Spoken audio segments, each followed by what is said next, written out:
Les records sont faits pour être battus, ce qui devient une habitude pour les équipes de la base de lancement de Kourou.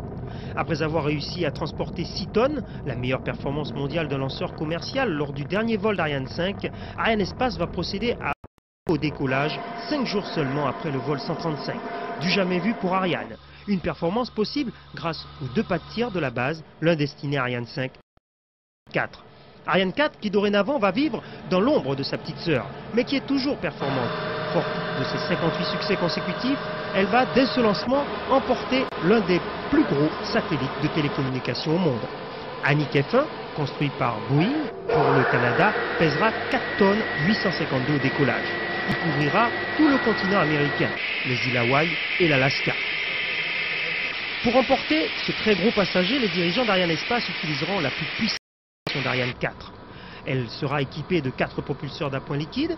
Ces boosters, disposés tout autour du lanceur, permettront aux 486 tonnes de s'élever vers. Cette mission sera la 11e de l'année, une année exceptionnelle qui devrait, si tout va bien, permettre 13 lancements.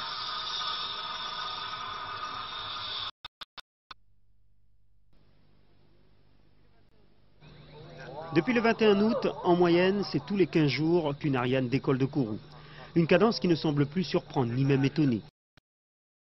4 mois en début d'année, dû au retard pris par les constructeurs de satellites, le rythme de lancement s'est accéléré considérablement, et pour cause.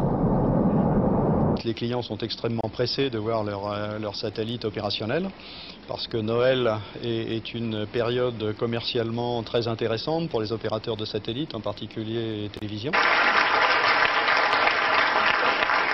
Justement, pour Télésat, société canadienne, la réussite de ce vol permettra d'offrir un nouveau bouquet satellite et un service internet de qualité dès le mois de décembre.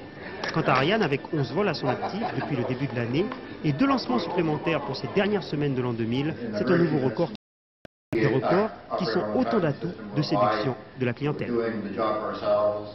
Le retour que nous avons sur nos succès, c'est que nous prenons une large part du marché.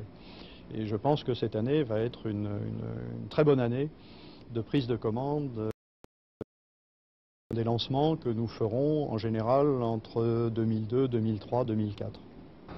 En 1999, Arianespace avait remporté plus de 50% du transport des satellites. Cette année, la société européenne a déjà signé 21 contrats, dont 9 avec l'ESA pour les modules de ravitaillement de la station orbitale. Le monde d'Ariane compte 38 satellites et 9 ATV à lancer, de l'activité pour au moins 3 ans encore.